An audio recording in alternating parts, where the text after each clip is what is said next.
Today's lecture is all about the vertebrates, their diversity, their adaptations, and the classifications and features we use to classify them.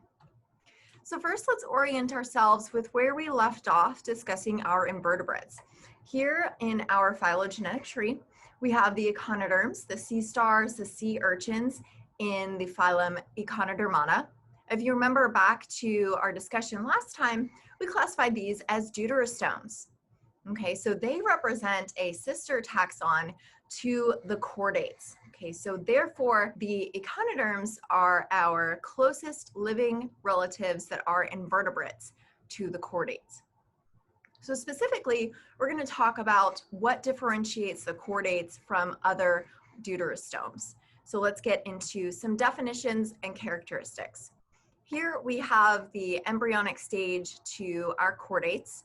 Chordates are named after this feature called the notochord, okay? This is a flexible rod-shaped structure that's formed from the mesoderm, and it's found during the embryonic stage of all chordates. Sometimes this notochord will persist into the adult form, providing the main stable support throughout adulthood, but most vertebrates that is only used during embryonic development, and it's actually replaced with the spinal column later in development. So that is the notochord. Next, we have what is called the dorsal hollow nerve cord. This is derived from the ectoderm, and this ectoderm bit rolls into this hollow nerve cord during development. It is located dorsally to the notochord, therefore we call it the dorsal hollow nerve cord. And in vertebrates, not invertebrates, in vertebrates, the neural tube develops into the brain and the spinal cord, together comprising the central nervous system. So that is the dorsal hollow nerve cord. Next, we have something called pharyngeal slits. These are openings in the throat and specifically in the pharynx that extend to the outside environment. In aquatic organisms, this feature, the pharyngeal slits, allow for the exit of water that enters the mouth during feeding. In vertebrate fishes, these pharyngeal slits end up being gill supports. And in jawed fishes, these pharyngeal slits will develop into jaw supports. In humans, in you and me, these pharyngeal slits will develop into what we call pharyngeal arches, which give rise to the hyoid and jaw. Next, we have this muscular post-anal tail. Okay, it's called post-anal because it's posterior to the region that contains the anus. Okay, so post-anal tail, and the tail contains skeletal elements and muscles which allow our aquatic species to propel themselves. Okay, so it's a form of locomotive support for aquatic organisms. But in our land-dwelling animals, this tail is used for balance, or when they're excited, they can shake their tail or use it for hunting. But in some animals, like you and me, this post-anal tail is greatly reduced, and it's actually reduced to what we call a vestigial coccyx. Okay, that's another fancy term for our tailbone. Okay, so in you and me, this tailbone is aiding in balance during sitting, and it is the reduced post-anal tail. And finally, we have something called the endostyle, which is located at the base of the pharynx, and this produces hormones very much like our thyroid gland. Okay, so putting all of that together, if we take a look at the embryonic stage of all of our chordates, they look strikingly similar to each other. So here we have a human embryo, we have a bird embryo, we have a reptile embryo, and a fish embryo, all of them displaying these 5 characteristic features of the chordates: the gill slits, the post-anal tail. In some organisms, that post-anal tail, like the reptiles, is retained throughout adulthood. And in some organisms, like humans, that post-anal tail is greatly reduced and turns into something else, like our coccyx. So the main question is then, what dictates the directional development in these different embryos across the fish, the reptile, the bird, the human? And that's a huge question. And it wasn't until the end of the 20th century that we found this particular set of genes called homeotic genes. Okay, these genes contain what we called homeoboxes. These homeoboxes encode protein transcription factors that direct when and what genes should turn on and when and what genes should turn off. Okay, we call this collective of genes the Hox genes. The cluster of genes called the Hox genes is responsible for determining the general body plan, such as the number of segments and what appendages are going to form on those segments. And you can do a simple mutation in a fruit fly where these Hox genes were first sequenced. A single mutation in a fruit fly in the Hox genes can result in an extra pair of wings or even a leg that develops from its head instead of where it's supposed to be. So we can refer to Hox genes as master control genes. Please check out the TED Ed video that discusses the different features of the chordates and those special features that characterize the craniata or the vertebrata. So looking back at our phylogenetic tree here, we're going to focus in on those chordates that are not yet vertebrates. We've got the lancets and the tunicates. So first we have the cephalochordata. The cephalochordata contain our lancets. They possess a notochord, dorso-hollow tubular nerve cord, pharyngeal slits, and a post-anal tail, all in their adult stage. The notochord extends into its head, which gives the subphylum its name. And although the neural tube extends into the head, there's actually no defined brain in the lancet. What's fascinating about the cephalochordata is that we have fossil evidence of this group emerging about 500 million years ago in the Burgess Shale of Canada, back when we had the Cambrian explosion. Okay, next we have the Urochordata. Subphylum Urochordata contains our tunicates. These are also called sea squirts. They're named because of this tunicate enclosure that is wrapping around the entire adult body form. It's made out of a complex carbohydrate, sort of like a cellulose material, and that's where they get their name from. Okay, so as adults, they actually don't have a notochord. So you might be asking yourself, well, why are they considered to be chordates? They're considered to be chordates because as a larval stage, they contain all of those features that we discussed on the previous slide. Okay, so here are our two subphyla of non-vertebrate chordates, our cephalochordata and our Urochordata. Moving on now to the vertebrates, the subphylum Vertebrata or Craniata. Okay, this group displays characteristic features of the chordates, as we've already talked about, but they do have some features that distinguish them from the other two subphyla, the Urochordata and the Cephalochordata. Number one, they possess a cranium. Okay, they've got a very, very high degree of cephalization, meaning the head is clearly distinguishable, and therefore they also have this cranium.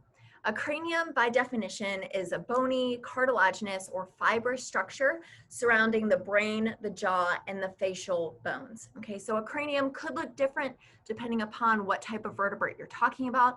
If you're talking about this placoderm fish, it has a cranium here. If you're talking about a monkey, it has this clearly defined cranium here. This group also includes the primitively jawless hagfishes and the lampreys, which we'll talk about in the coming slides.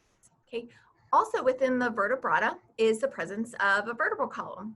Okay, so very clear distinguishing feature of the vertebrata is this vertebral column here represented in the fish or here represented in humans. And then finally, we have specialized organ systems such as the closed circulatory system and specialized kidneys. Moving on to specific groupings within the vertebrates, first we should point out that the vertebrates are the largest group of chordates. And that makes sense if you were paying attention to the phylogenetic tree. Most of that tree was filled in by those vertebrates. Okay, so we have about 67,000 different vertebrate species, and we classify them based on anatomical and physiological traits, like the types of bones they have, or if they have a jaw, or if they're jawless. And there are many classes and superclasses within the vertebrata. We have the agnatha, the chondriichthyes, the osteichthyes, the amphibia, the reptilia.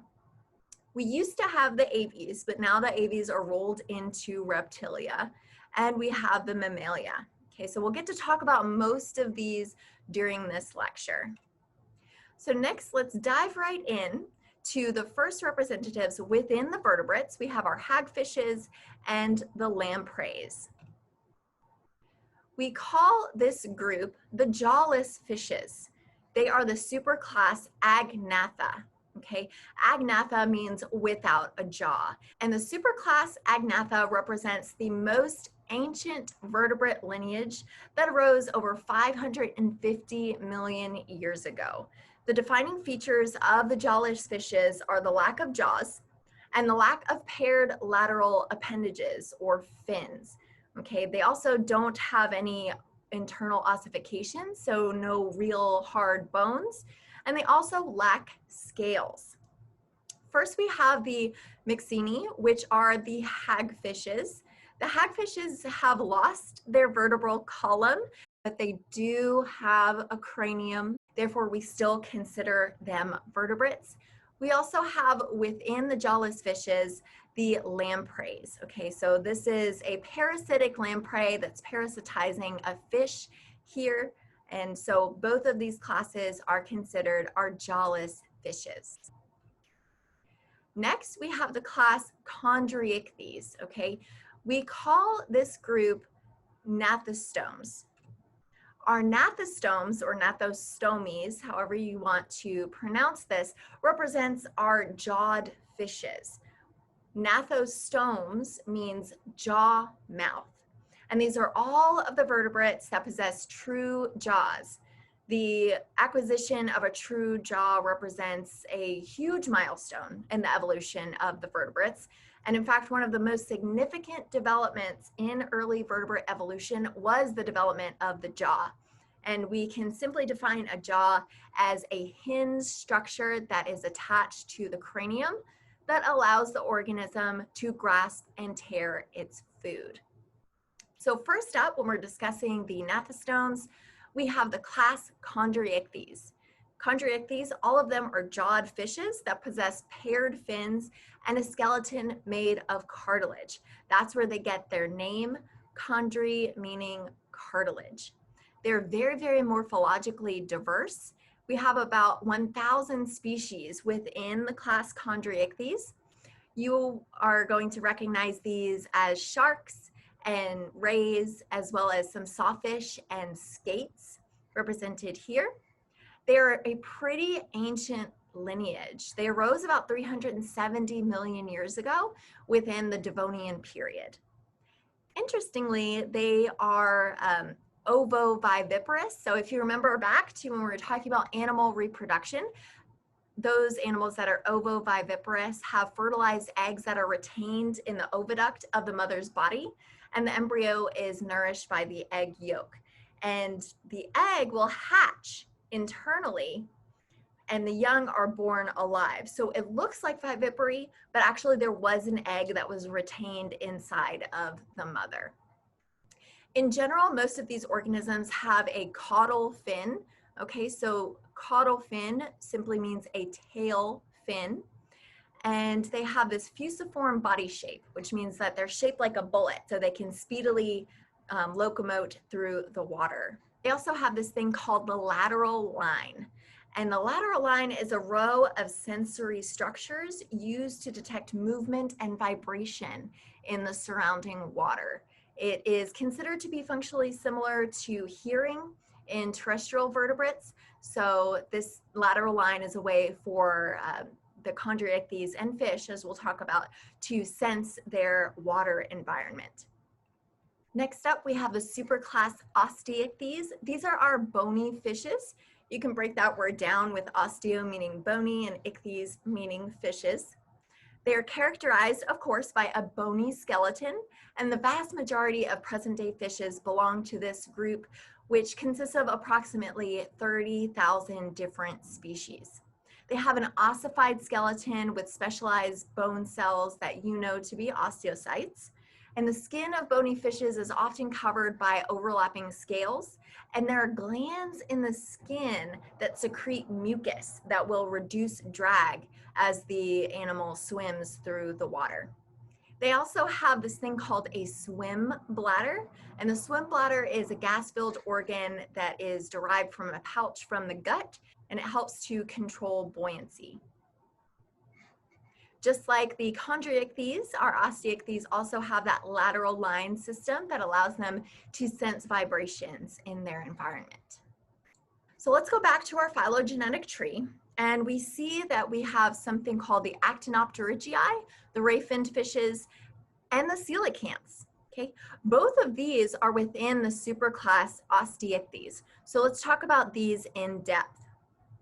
The first group, the first class, is actinopterygii. This is the class that comprises the ray-finned fishes, which is probably any fish that you've ever seen in your life. If you go fishing, if you've been to the zoo, you've probably mostly seen the actinopterygii. In contrast to the actinopterygii, we have the sarcopterygii. These are our lobe fin fishes, representing our coelacanths and other fish that have these front fins that are more shaped like appendages used for walking. And they actually represent a key milestone in the transition from water to land.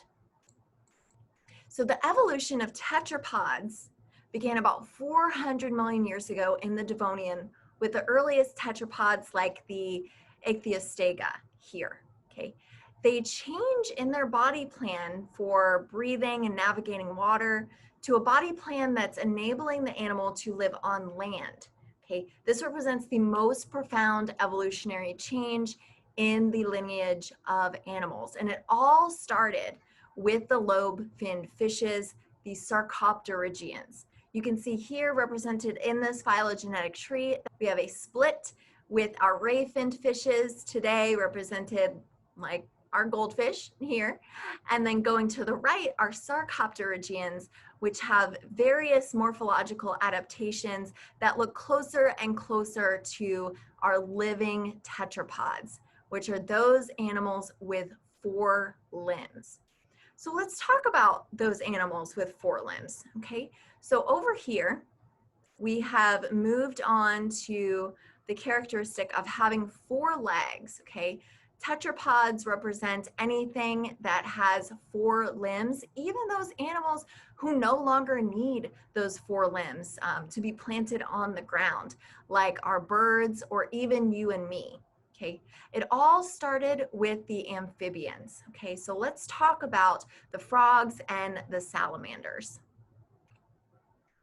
So within class Amphibia, they are tetrapods, meaning that they have 4 limbs, and most amphibians are characterized by well-developed limbs. Some have lost them throughout their evolutionary trajectory, but most of them do retain those 4 limbs, and they get their name from dual life, which harkens back to the metamorphose that most of them undergo, like frogs and salamanders. They have one part of their life spent in the water, typically the larval stage, and then they have an adult stage that is spent on the land. So let's take a look at some of those key adaptations that allowed the lobe-fin fishes to evolve in what we know and love as the amphibia. Okay. So we have really good clues from the fossil record about 400 million years ago what the earliest tetrapod would have looked like. Okay, it probably would have looked like something like our Ichthyostega, but there were a number of significant body plan changes that had to happen in order for there to be a successful transition from the water to the land. So during the Devonian period, over a time span of about 50 million years, these early tetrapods started inhabiting shallow waters, and these species had these adaptations in their body plan. So first, you needed to have a flatter skull with eyes on the top of your head in order to find prey and eat. Some of our amphibians, as you know, have now adapted to have their eyes shifted back to the front of their head or the side, but the earliest amphibian ancestors would have had that body plan change to have the eyes on the top of the head. Next, they had to lose their gills in order to form a neck. A neck is important if you want to look around and find prey. And we also have this fused sacrum that allows weight-bearing limbs to move you around. Okay, so the fused sacrum and weight-bearing fins really go hand in hand to provide that locomotive structure that our early tetrapods would have needed to make the transition from water to land.